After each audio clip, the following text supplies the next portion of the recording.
तो question number first की अगर बात करें तो क्वेश्चन नंबर फर्स्ट में बोला गया है two dimensional lattice has the basis vectors A equals to 2i cap, B equals to i plus 2j cap, find the reciprocal lattice vectors. तो हमें रेसिप्रोकल लैटिस वेक्टर निकालना है। तो रेसिप्रोकल लैटिस वेक्टर को अगर टू डायमेंशनल के लिए मैं लिखूं तो a equals to B cross C over ये क्या होगा a dot B cross C. Similarly यदि मैं b वेक्टर की वैल्यू लिखता हूं तो b वेक्टर लिखा जाएगा c क्रॉस a ओवर ये किसके बराबर होगा, ये a dot B cross C. Volume सब में सेम रहेगा, इसी तरह से आप c की वैल्यू लिख सकते हैं। अब हमारे पास यहाँ पर a वेक्टर है, b वेक्टर है, c वेक्टर नहीं है।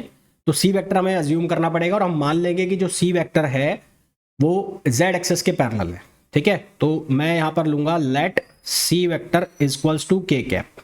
तो c वेक्टर की जो वैल्यू है वो हमने k कैप के बराबर ले ली है। तो अब हमें क्या करना है, अब हमें वैल्यू निकालनी है। सबसे पहले मैं अगर b क्रॉस c की वैल्यू निकालता हूं तो अगर आप b क्रॉस c निकालेंगे तो b क्रॉस c में b कितना है, b है i प्लस 2j कैप और इसका क्रॉस प्रोडक्ट कराना है किसके साथ, c के साथ। तो c कितना हो गया, k कैप हो गया। तो ये जब क्रॉस प्रोडक्ट होगा तो i क्रॉस k क्या देगा, माइनस j। तो ये बनेगा माइनस j और ये बन जाएगा 2i कैप, है ना। ये क्या बन जाएगा 2i कैप और ये हो गया माइनस j, ये लिखा हुआ है माइनस j। तो यहां से ये b क्रॉस c की वैल्यू आ गई। इसी तरह से हम c क्रॉस a की वैल्यू निकालेंगे। तो c क्रॉस a की वैल्यू निकालोगे तो k कैप को क्रॉस प्रोडक्ट कराना है 2i कैप के साथ। तो k कैप को 2i कैप के साथ प्रोडक्ट कराना है तो यहां पर बनेगा k i, ये देगा j, तो ये बन जाएगा 2j कैप। अब हमें वॉल्यूम निकालना है। तो वॉल्यूम किसके बराबर होगा, a dot B cross C. तो a जो वेक्टर है वो है 2i कैप और b क्रॉस c जो है वो कितना आ गया, वो आ गया माइनस j कैप और प्लस 2i कैप। तो 2i कैप को 2i कैप से कराओ, j तो 0 दे देगा। तो यहां से क्या वैल्यू आ जाएगी, 4 वैल्यू आ जाएगी। अब वॉल्यूम सबके लिए सेम रहेगा तो हम क्या निकाल लेंगे, a वेक्टर और b वेक्टर। तो a वेक्टर की वैल्यू किसके बराबर है, वो है b cross C upon a dot B cross C यानी कि वॉल्यूम। तो b क्रॉस सी ऑलरेडी हम निकाल चुके हैं, ये कितना है minus j cap plus 2i cap को डिवाइड कर दिया मैंने 4 से। तो यहां पर हमारे पास वैल्यू क्या बनेगी, ये बन जाएगी i by 2, I cap upon 2 minus J cap upon 4। तो ये तो वेक्टर हो गया हमारे पास ए वेक्टर और इसी तरह से हम निकाल लेंगे बी वेक्टर। तो बी वेक्टर की जो वैल्यू हमारे पास हो जाएगी वो हो जाएगी 2j कैप अपॉन 4, तो ये हो जाएगी j कैप अपॉन 2। तो ये हमारे पास दो वैल्यू आ गई, एक आ गया आई कैप अपॉन 2 माइनस जे कैप अपॉन 4 और कॉमा j बाई 2। तो ये हमारे पास दो वेक्टर आ गए। तो सही आंसर हमारे पास क्या हो गया, बी हो गया। नेक्स्ट क्वेश्चन पे आ जाइए। नेक्स्ट क्वेश्चन के अंदर हमें पूछा गया है the primitive translation vector of a hexagonal space lattice. तो प्रिमिटिव ट्रांसलेशन वेक्टर हमें दिए हुए हैं, इसका वॉल्यूम निकालना है। तो वॉल्यूम किसके बराबर होता है, a डॉट बी क्रॉस सी, इसके बराबर वॉल्यूम होता है। तो b क्रॉस सी निकाल लो सबसे पहले, b और c। तो b क्रॉस सी जब आप निकालोगे या इसका आप direct a cross b dot C के लिए आप उसकी डिटर्मिनेट सॉल्व कर लो। तो डिटर्मिनेट को सॉल्व करोगे तो डिटर्मिनेट को कैसे सॉल्व करोगे, a b c।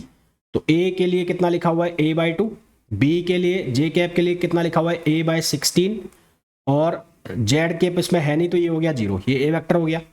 b vector कितना हो जाएगा, ये b वेक्टर हो जाएगा। तो इसमें हो जाएगा ये माइनस a बाई 2, ये j कैप में हो जाएगा a बाई 16 और यहाँ पर हो जाएगा 0 और c में कितना हो जाएगा, c में हो जाएगा 0 0 और ये कितना हो जाएगा c। तो इसका डिटर्मिनेट सॉल्व कर लो, आंसर आ जाएगा हमारे पास। तो इसका डिटर्मिनेट हम निकालें तो इसका डिटर्मिनेट हम निकालेंगे तो a बाई 2 और ये कितना हो जाएगा, ये हो जाएगा ए सी अपॉन 16 माइनस 0। फिर यहाँ पर माइनस a बाई 16, ये कितना बनेगा, ये बनेगा minus a by 2c, minus a by 2c minus 0 और ये कितना हो जाएगा प्लस 0।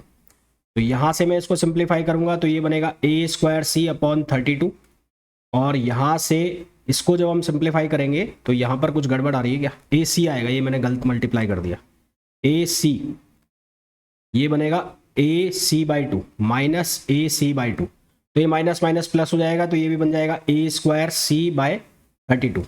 तो ये ऐड होकर के आंसर दे देगा, ये दे देगा ए स्क्वायर सी बाय 16। तो आंसर हमारे पास कितना आ जाएगा, A square C by 16 which is option A. Next question पे आ जाओ।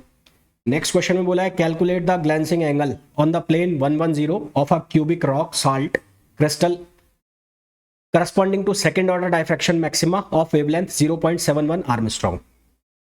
तो डी की जो वैल्यू है, डी की वैल्यू सबसे पहले 110 के लिए वो निकाल लेते हैं। तो D110 इसकी वैल्यू मैं निकालूं तो इसके लिए क्या लिखेंगे, a अपॉन अंडर रूट, ये कितना हो जाएगा 1 + 1 और 0, तो यहां से ये वैल्यू कितनी हो गई a अपॉन √2। a की वैल्यू कितनी है, a की वैल्यू है 2.81, तो ये हो गया 2.81 अपॉन √2। इसको जब हम सिंप्लीफाई करेंगे तो D110 हमारे पास आएगा 1.987 आर्मस्ट्रॉन्ग, 1.987 आर्मस्ट्रॉन्ग। अब हम यूज करेंगे ब्रैग्स लॉ। तो ब्रैग्स लॉ का जब आप यूज करोगे तो क्या लिखा जाएगा, लिखा जाएगा 2d sin theta equals to n lambda, 2d sin theta equals to n lambda. अब ये जो है सेकेंड ऑर्डर डिफ्रैक्शन है, तो सेकेंड ऑर्डर डिफ्रैक्शन के लिए n की वैल्यू कितनी हो गई, 2 हो गई, तो यहां से कितना होगा 2, d की वैल्यू कितनी होगी 1.987, ये हो गया साइन थीटा, ये हो गया 2, यहां से हो गया ये 2 इक्वल्स टू 2, और लैम्डा की वैल्यू कितनी हो गई 0.71। तो इसको हम सॉल्व करेंगे तो यहां से हमारे पास साइन थीटा की वैल्यू निकलेगी, और साइन थीटा की जो भी वैल्यू आएगी उसके बाद थीटा को हम सॉल्व करेंगे तो हमारे पास एंगल आ जाएगा 20.94 angstrom, 20.94 angstrom, which is option C. Next question पे आइए। नेक्स्ट क्वेश्चन में बोला है zinc crystalline in HCP structure if R is the radius of zinc atom the height of the cell is. तो हाइट ऑफ सेल का हमारे पास HCP के लिए फॉर्मूला होता है C/A इक्वल्स टू 8/√3। तो यहां से C की वैल्यू कितनी हो जाएगी 8/√3 और इंटू A, तो A जो होगा वो कितना होगा 2R, तो यहां से C की जो वैल्यू आ जाएगी वो आ जाएगी √8/3 और कितना आ जाएगा ये 2R। इसको चेक करो कौन सा आंसर है, तो 8/√3 रूट में है और ये 2R, तो ऑप्शन ए सही आंसर आ गया हमारे पास। नेक्स्ट क्वेश्चन पे आइए। नेक्स्ट क्वेश्चन में बोला है which of the following statement is not correct about the brilliance zone of a square lattice with constant A। इनमें से कौन सही नहीं है ब्रिलियंस जोन के लिए, स्क्वायर लैटिस के लिए। तो फॉर फर्स्ट ब्रिलियन जोन की जो साइड होती है, first Brillouin zone has side, इसकी साइड जो होती है वो कितनी होती है 2π/A। और इसी तरह से अगर मैं सेकंड ब्रिलियन जोन की साइड देखूं, second Brillouin zone side has side, ये कितनी होती है, ये होती है 4π/A, 2π/A, और ये कितनी होती है 4π/A। तो area of first Brillouin zone, तो फर्स्ट ब्रिलियन जोन का जो एरिया होता है वो कितना होता है 2π/A स्क्वायर। तो 2π/A का स्क्वायर करोगे तो 4π²/A²। एक तो ये एरिया आया। और इसी तरह से अगर हम निकालें area of second Brillouin zone, तो इसका जब हम एरिया निकालेंगे तो ये आएगा 4 × 1/2 इंटू 2π/A और π/A, 2π/A और इंटू π/A। तो यहां से ये बनेगा 4π²/A², 4π²/A²। तो first Brillouin zone is a square of side 2π/A, तो 2π/A इन kx ky प्लेन, बिल्कुल ठीक है। और the area of all Brillouin zones are same. तो area of first Brillouin zone निकाला हमने तो वो कितना आया 4π²/A², और सेकंड ब्रिलियन जोन का एरिया निकाला वो भी कितना आया 4π²/A²। इसका मतलब जो बी ऑप्शन है वो हमारे पास करेक्ट आंसर है। नेक्स्ट क्वेश्चन पे आइए।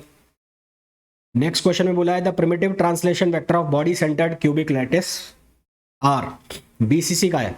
तो BCC का ये ध्यान रखना, इसका जो रेसिप्रोकल लैटिस बनेगा वो FCC बनेगा। अगर आपको याद है FCC का तो डायरेक्ट इसका आंसर मार सकते हो, अदरवाइज फिर आपको निकालना पड़ेगा। तो सबसे पहले जब आप रेसिप्रोकल लैटिस वेक्टर निकालने जाते हो तो उसके लिए आपको वॉल्यूम चाहिए होता है, तो पहले हम वॉल्यूम ही निकाल लेते हैं। तो वॉल्यूम के लिए क्या करोगे, वॉल्यूम के लिए डिटर्मिनेंट बना लो। तो a/2 इसका तो क्यूब हो जाएगा, तो ये हो जाएगा a³/8। और यहाँ से a वेक्टर को लिख दो 1 1, ये हो जाएगा -1, ये हो गया -1 1 1, और ये हो जाएगा 1 -1 और 1। तो इसका जब आप वॉल्यूम निकालोगे तो मैं डायरेक्ट आंसर लिख रहा हूँ, मेरे पास है a³/2। इसका जब वॉल्यूम निकालोगे तो वॉल्यूम ये आ गया। अब आपको रेसिप्रोकल लैटिस निकालना है, तो a के लिए जब रेसिप्रोकल लैटिस निकालोगे तो ए के लिए रेसिप्रोकल लैटिस बनेगा 2 पाई, ये बनेगा B cross C upon A dot B cross C. तो ये बी क्रॉस सी और A dot B cross C already हमारे पास है, तो इसको जब हम सॉल्व करेंगे तो हमारे पास आएगा 2 पाई अपॉन ए और X cap plus Y cap, जब मैंने ए के लिए निकाला। इसी तरह से जब मैं बी के लिए निकालूंगा तो बी के लिए निकालूंगा तो ये बनेगा 2 पाई अपॉन बी और यहाँ पर बनेगा Y cap plus Z cap. और सिमिलरली जब मैं सी के लिए निकालूंगा तो सी के लिए बनेगा 2 पाई अपॉन सी और यहाँ पर बनेगा Z cap plus x cap. तो जो बीसीसी है, बीसीसी का जो रेसिप्रोकल लैटिस है, रेसिप्रोकल लैटिस इसका बीसीसी का, तो बीसीसी का जो रेसिप्रोकल लैटिस है वो बनेगा एफसीसी। और इसी तरह से एफसीसी का जो रेसिप्रोकल लैटिस है एफसीसी का, तो एफसीसी का अगर रेसिप्रोकल लैटिस बनाओगे तो वो बनेगा बीसीसी। तो अगर आपको डायरेक्ट याद है तो आप डायरेक्ट आंसर लिख सकते हो। तो जैसे यहाँ पर ये बीसीसी के लिखे हुए हैं, बीसीसी के लिखे हुए हैं, यहाँ पर देखो बीसीसी का जब लिख रहे हो तो ए में लास्ट में माइनस आ रहा है, बी में माइनस एक्स आ रहा है और सी में माइनस वाई आ रहा है, ठीक है। तो ये बीसीसी के लिखे हुए हैं और इसका बना तो क्या बना, ये बन गया FCC 2 pi upon X plus Y. अब इसका अगर रेसिप्रोकल बनाओगे तो वापस से ही बन जाएगा। तो ये याद रखना, डायरेक्ट आसानी रहेगी क्वेश्चन सॉल्व करने। नेक्स्ट क्वेश्चन में बोला गया है the kinetic energy of a free electron at a corner of the first Brillouin zones of a 2-dimension square lattice is larger than that of an electron at midpoint of a side of zone by factor b. The value of b is.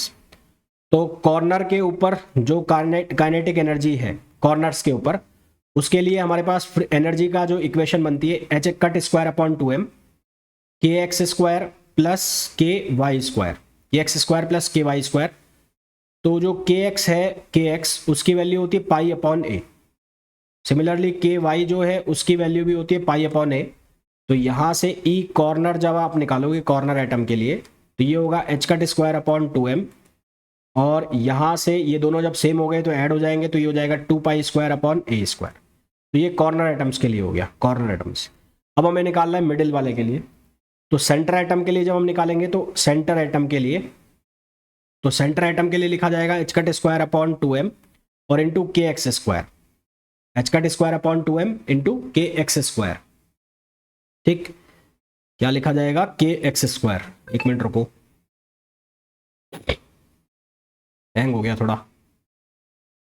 के x square, तो के x की value pi upon ए है तो यहाँ पर value substitute कर दो, तो H cut square upon 2m और ये कितना हो जाएगा, ये हो जाएगा पाई अपॉन ए स्क्वायर।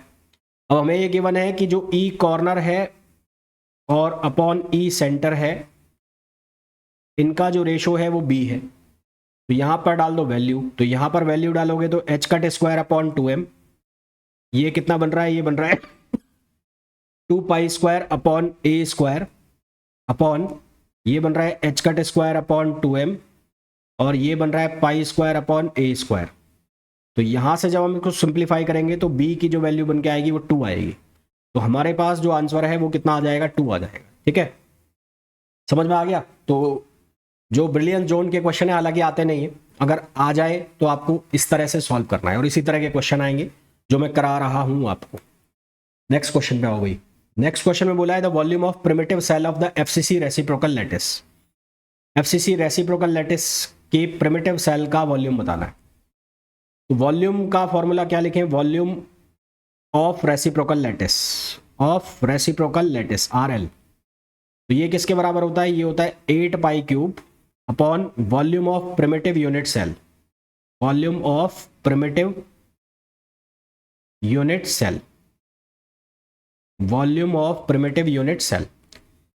तो वॉल्यूम ऑफ प्रिमिटिव सेल हमें निकालना है, तो volume of primitive unit cell हमें निकालना है, प्रिमिटिव यूनिट सेल।